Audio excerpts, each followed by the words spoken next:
गुलदाउदी के फूल रंग बिरंगे और काफी मनमोहक होते हैं। आमतौर पर इनका प्रयोग पूजा पाठ, सजावट और गुलदस्तों के लिए किया जाता है। प्रदेश के जिन किसानों ने गुलदाउदी की खेती की है, वे इनसे अच्छे फूल उत्पादन के लिए अभी फसल में कौन कौन से कार्यों को करें, इस बारे में बता रहे हैं कृषि वैज्ञानिक डॉक्टर अनिल कुमार। देखिए, जहाँ तक फूलों में गुलदाउदी की बात है तो इसको हम फूलों की रानी कहते हैं। बहुत ही खूबसूरत गुलदाउदी का फूल होता है और जो किसान भाई फूलों की खेती कर रहे हैं, उसमें विशेष तौर से गुलदाउदी की खेती कर रहे हैं, उनको इस समय कुछ ध्यान देने की ज़रूरत है। क्योंकि टेम्परेचर बहुत कम हो चुका है, तो विशेष तौर से जो हमारे किसान भाई गुलदाउदी की खेती करते हैं वो माला वाले गुलदाउदी फूल की खेती करते हैं। तो ऐसे में मैं आपको एक सलाह तो ये दूंगा कि हल्की सिंचाई यानी हल्की नमी अपने खेत में, गुलदाउदी के खेत में बनाए रखें। पौधे की अच्छी वृद्धि और अच्छे विकास हेतु खेत को खरपतवारों से मुक्त करने के लिए 2-3 बार हाथ से निराई गुड़ी की आवश्यकता होती है। रोपाई के 4 सप्ताह बाद पहली निराई करें। और दूसरा काम करें कि जो फूल की कटाई हो चुकी है या जो फूल किन्हीं कारणों से बिक्री नहीं हो पाया हो, उनकी कुछ नीचे से, टहनी से 5 से 7 इंच नीचे से काट के हटा दें।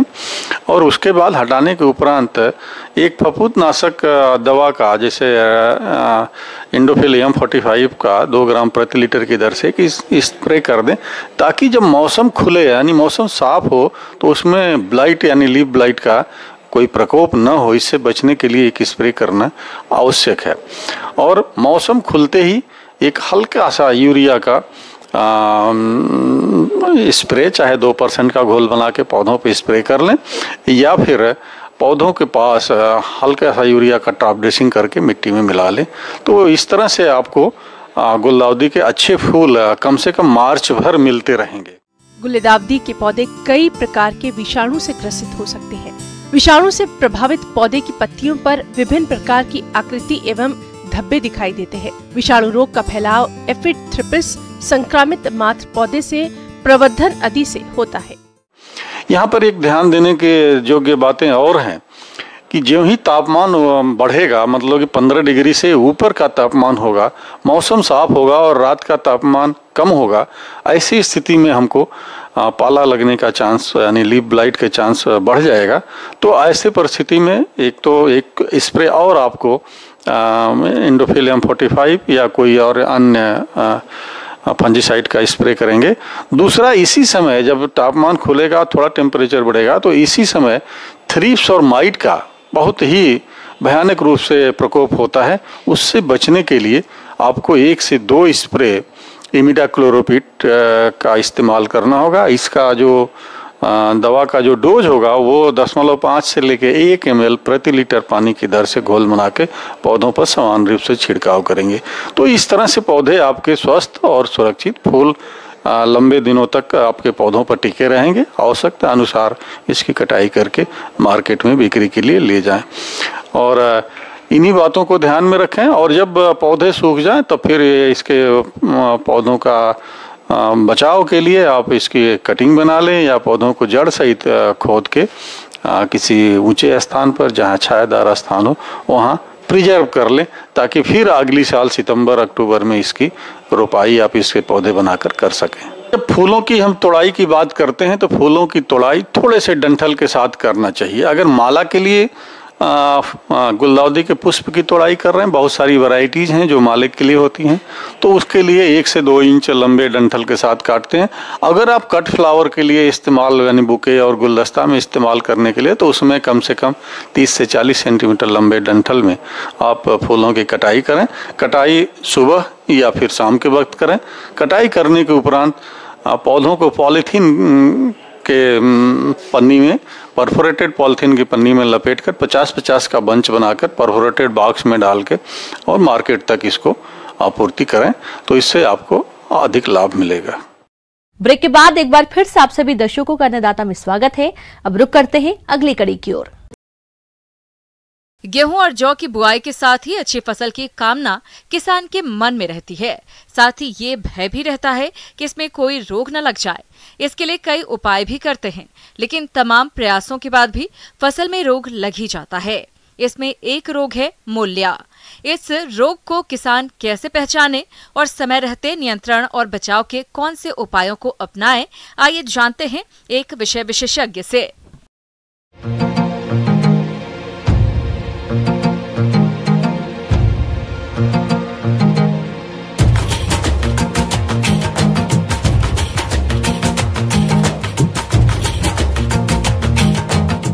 किसान भाइयों, अपने यहाँ पर जौ की फसल में और गेहूं की फसल में मोल्या रोग प्रमुख रूप से मिल जाता है।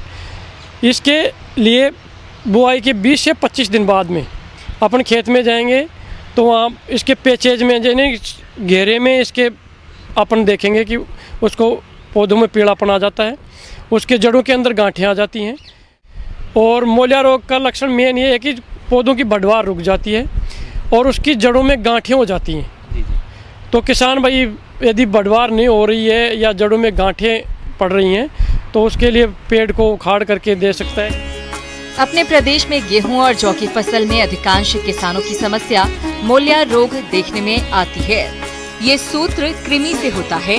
इस रोग को किसान कैसे पहचाने, तो इसके लक्षण इस प्रकार से हैं। मोल्या रोग से प्रभावित पौधे की पत्तियां पीली पड़ जाती हैं, पौधे की बढ़वार रुक जाती है, जड़ों पर गांठें बन जाती हैं, मृदा में पोषक तत्व एवं पानी की उपलब्धता होते हुए भी जड़ों द्वारा पौधे इन्हें पर्याप्त मात्रा में ग्रहण नहीं कर पाते हैं। जड़ें फूली हुई प्रतीत होती हैं तथा जड़ों पर छोटी छोटी गांठें बन जाती हैं। पौधे कमजोर, बौने, पीले हो जाते हैं। इस रोग से ग्रसित पौधों में उकठा फफूंदी रोग शीघ्र लग जाता है। तो इसके नियंत्रण के लिए सभी किसान भाई बीज उपचार करें। रोग रोधी किस्में मैंने जैसे बताई है, RD ये 2035 है और RD 2052 है, 2786 है, इनकी बुआई करें। इसके अतिरिक्त किसान भाई जो फसल में यदि मोल्या रोग है तो मोल्या रोग के लिए किसान भाई वो यूज में ले सकते हैं, M45 का भी उपयोग कर सकते हैं। सूत्रकृमि रोग नियंत्रण के उपाय: गर्मी के मौसम में खेत की गहरी जुताई करें, उचित फसल चक्र अपनाएं और निमाटोड प्रतिरोधी किस्मों का चयन कर बुआई करें।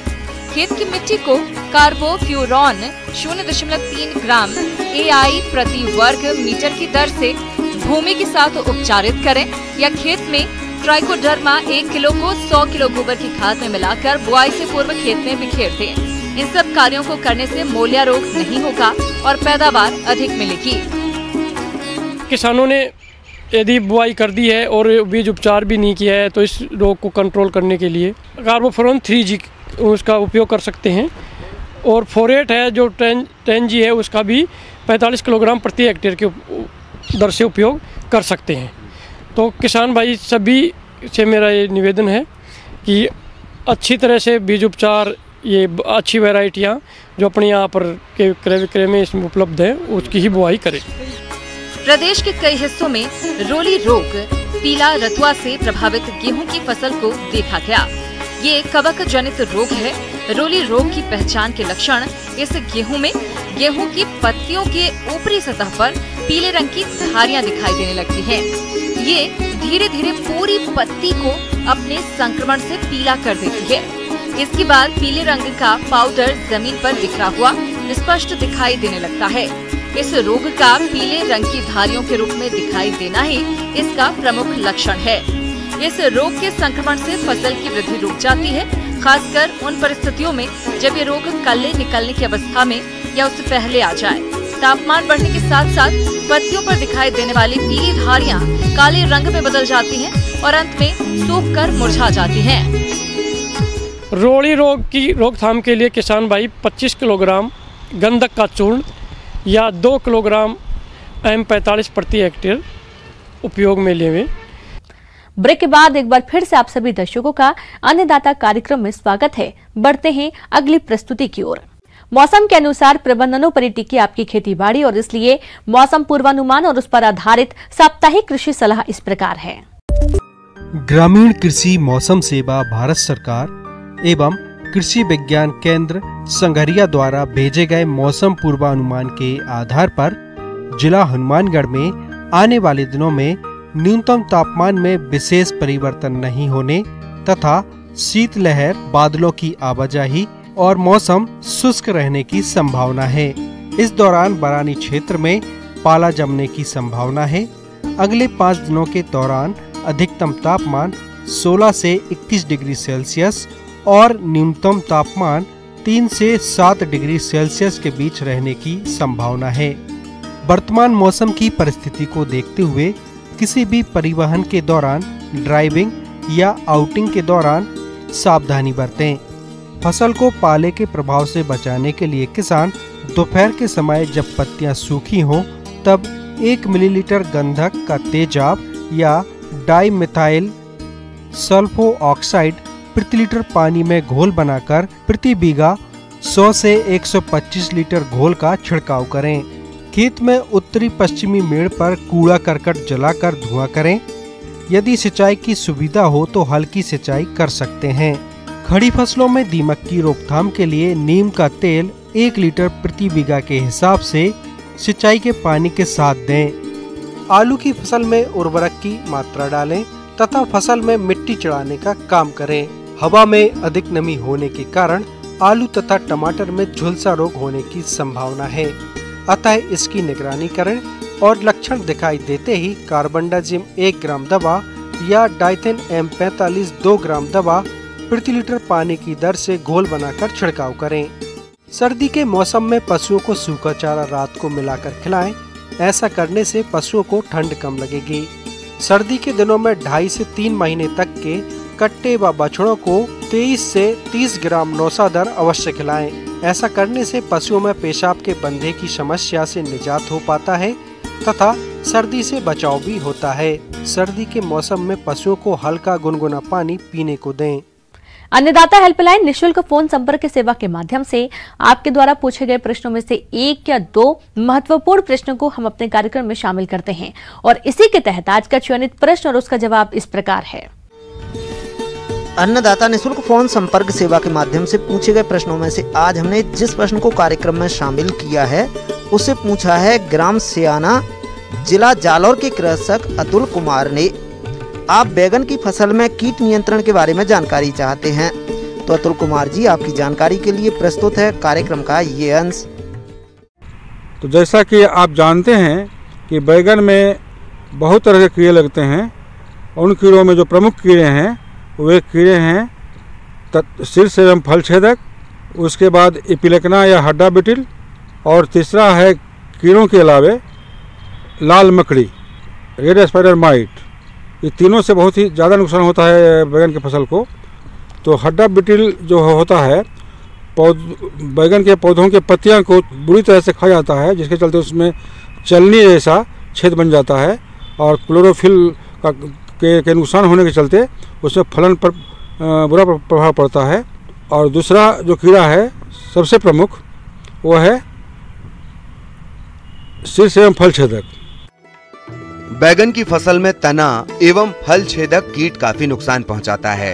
ये कीट नए पत्ते और तने में घुसकर अंदर ही अंदर पौधे को खाता रहता है, जिससे पौधे सूखने लगते हैं। साथ ही जब पौधे में फल बनने लगते हैं तब ये कीट फल में छेद कर हानि पहुंचाता है। ऐसे फलों का बाजार में कोई भाव नहीं मिलता और उसका बाजार में भाव कम मिल पाता है, साथ ही उपज में भी काफी नुकसान होता है।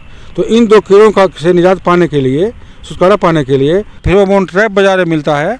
फेरोमोन ट्रैप को 10-10, 15-15 मीटर के अंतराल पर अगर आप 1-1.5 मीटर की ऊंचाई पर लकड़ी में बांध दें, तितली है वो फंसेगा और फंसने के चलते आबादी बाद में उसका प्रजनन क्षमता में कमी आएगी और उससे प्रकोप कम हो जाएगा। उसके अलावा आप जो जैविक कीटनाशी बहुत सारा है, जैसे जैविक कीटनाशी में कुछ तो बैक्टीरिया से बना हुआ कीटनाशी है, बायोबीट या डेल्फिन, इसका 1 से 1.5 ग्राम या 2 ग्राम प्रति लीटर पानी में घोल बनाएं और इससे बने हुए घोल का जलीय घोल को फसल पर 10-15 दिन के अंतराल पर छिड़काव करें। तो ऐसा करके भी आप नियंत्रण कर सकते हैं। उसके अलावा जो नीम से निर्मित कीटनाशी बाजार में मिलता है उसका 3-4 ml प्रति लीटर पानी में घोल बनाएं और उसके जलीय घोल को आप छिड़काव करें।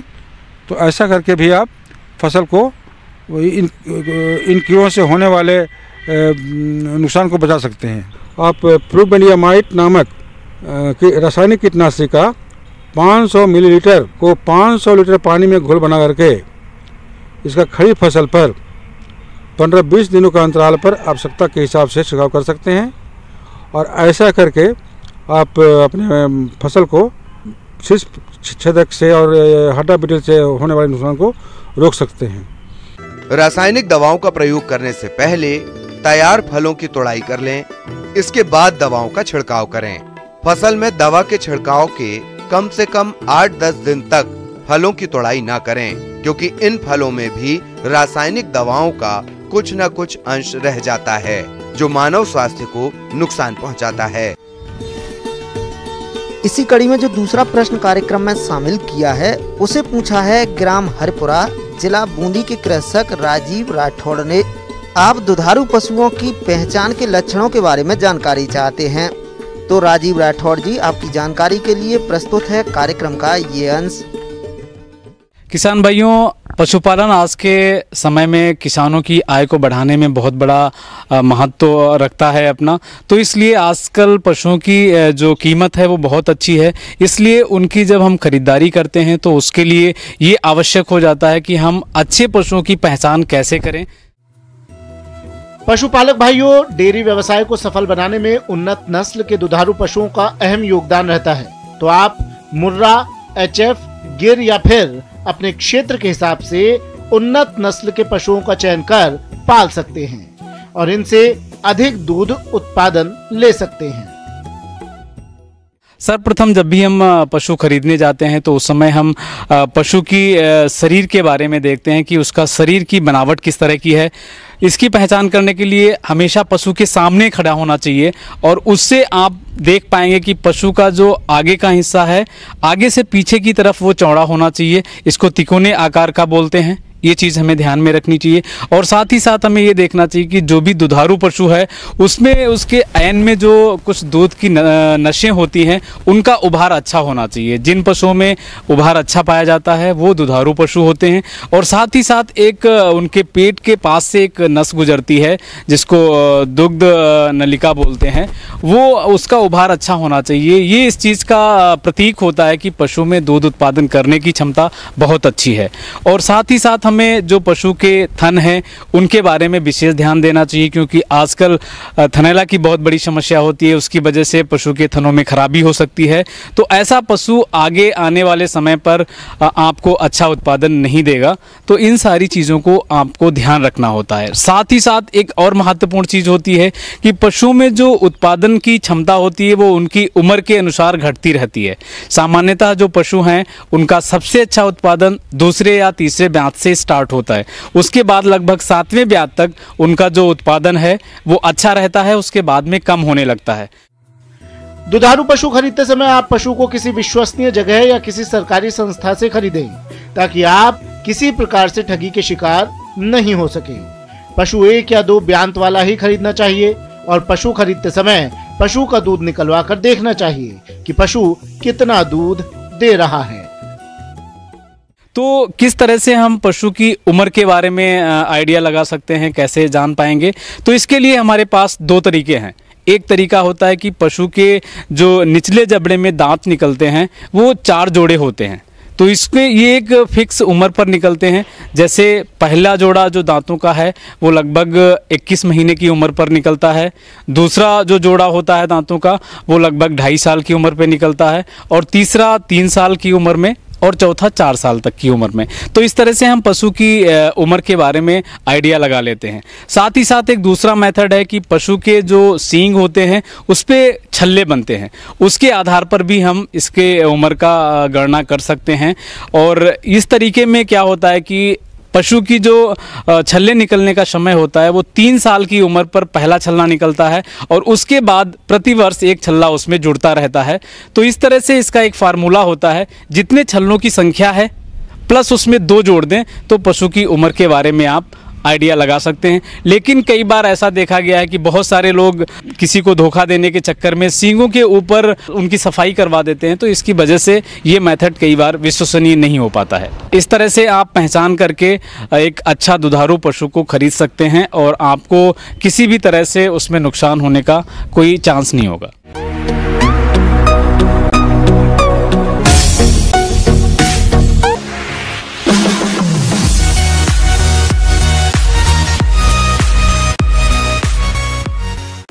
आइए अब एक नजर डालते हैं राज्य की कुछ चुने हुए मंडियों के प्रमुख फसलों के बाजार भाव पर।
किसान भाइयों, अन्नदाता आपकी सेवा के लिए संकल्परत है। कृषि संबंधित समस्या एवं सुझावों के लिए आप हमें इस पते पर संपर्क कर सकते हैं। प्रोड्यूसर अन्नदाता news 18 Rajasthan, Ramoji film city Hyderabad 501512। साथ ही आप हमें ईमेल भी कर सकते हैं। हमारा ईमेल है p18annadatarajasthan@nw18.com। और इसके अतिरिक्त आप हमें निःशुल्क हेल्पलाइन नंबर 180041922155 पर सोमवार से शनिवार सुबह 10 से शाम 4 बजे के बीच संपर्क कर सकते हैं। किसान भाइयों, अब समय हो रहा है आपसे विदा लेने का, तो हमारी अन्नदाता टीम को दीजिए इजाजत। कल फिर आपसे मुलाकात होगी कृषि संबंधित कुछ और महत्वपूर्ण जानकारियों के साथ। नमस्कार।